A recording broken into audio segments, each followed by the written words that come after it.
बहुत समय पहले की बात है। चंदनपुर का राजा बड़ा प्रतापी था। दूर दूर तक उसकी समृद्धि की चर्चाएं होती थी। उसके महल में हर एक सुख सुविधा की वस्तु उपलब्ध थी, पर फिर भी अंदर से उसका मन अशांत रहता था।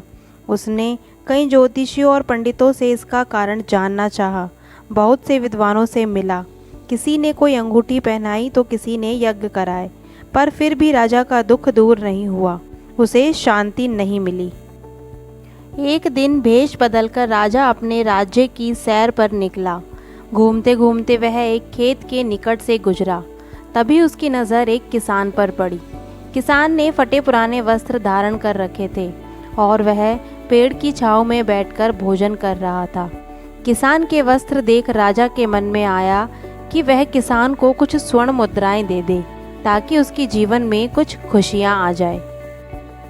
राजा किसान के सम्मुख जाकर बोला, मैं एक राहगीर हूँ। मुझे तुम्हारे खेत पर ये 4 स्वर्ण मुद्राएं गिरी मिली। चूँकि यह खेत तुम्हारा है, इसलिए ये मुद्राएं तुम ही रख लो।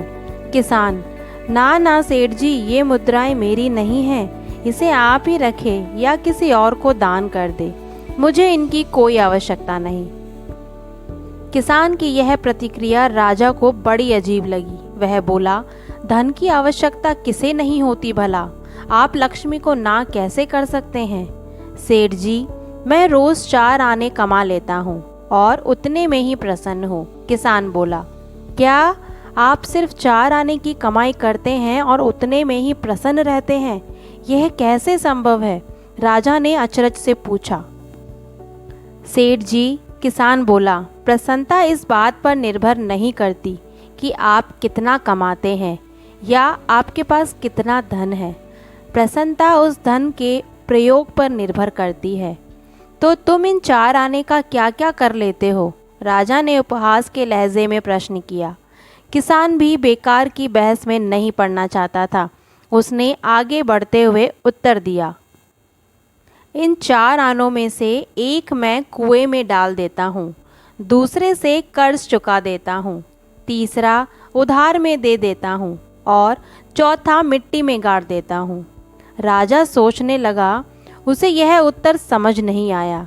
वह किसान से इसका अर्थ पूछना चाहता था, पर वो जा चुका था।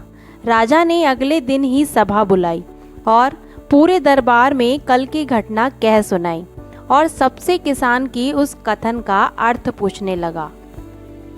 दरबारियों ने अपने अपने तर्क पेश किए, पर कोई भी राजा को संतुष्ट नहीं कर पाया। अंत में किसान को ही दरबार में बुलाने का निर्णय लिया गया। बहुत खोजबीन के बाद किसान मिला और उसे कल की सभा में प्रस्तुत होने का निर्देश दिया गया। राजा ने किसान को उस दिन अपने भेष बदलकर भ्रमण करने के बारे में बताया और सम्मान पूर्वक दरबार में बिठाया। मैं तुम्हारे उत्तर से प्रभावित हूँ और तुम्हारे 4 आने का हिसाब जानना चाहता हूँ। बताओ, तुम अपने कमाए 4 आने किस तरह खर्च करते हो, जो तुम इतना प्रसन्न और संतुष्ट रह पाते हो? राजा ने प्रश्न किया। किसान बोला, हुजूर, जैसा कि मैंने बताया था, मैं 1 आना कुएं में डाल देता हूँ, यानी अपने परिवार के भरण पोषण में लगा देता हूँ। दूसरे से मैं कर्ज चुकाता हूँ, यानी इससे मैं अपने वृद्ध माँ बाप की सेवा में लगा देता हूँ। तीसरे मैं उधार दे देता हूँ, यानी अपने बच्चों की शिक्षा दीक्षा में लगा देता हूँ। और चौथा मैं मिट्टी में गाड़ देता हूँ, यानी मैं 1 पैसे की बचत कर लेता हूँ, ताकि समय आने पर मुझे किसी से मांगना ना पड़े और मैं इसे धार्मिक, सामाजिक या अन्य आवश्यक कार्यों में लगा सकूं। राजा को अब किसान की बात समझ आ चुकी थी। राजा की समस्या का समाधान हो चुका था। वह जान चुका था कि यदि उसे प्रसन्न एवं संतुष्ट रहना है, तो उसे भी अपने अर्जित किए धन का सही उपयोग करना होगा। मित्रों, देखा जाए तो पहले की अपेक्षा लोगों की आमदनी बढ़ी है, पर क्या उसी अनुपात में हमारी प्रसन्नता भी बढ़ी है? पैसों के मामले में हम कहीं ना कहीं गलती कर रहे हैं।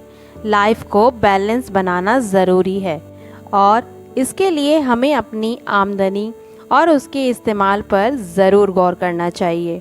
नहीं तो भले हम लाखों रुपए कमा लें, पर फिर भी प्रसन्न एवं संतुष्ट नहीं रह पाएंगे। इतनी अच्छी सीख देने वाली कहानी को आप दूसरों से शेयर ज़रूर करें, ताकि किसी की परेशानी कम हो सके। और ऐसे ही और स्टोरीज़ सुनने के लिए चैनल को सब्सक्राइब कर दीजिए, बेल नोटिफिकेशन ऑन कीजिए और अच्छी लगी हो वीडियो तो लाइक ज़रूर कीजिए। Thank you so much.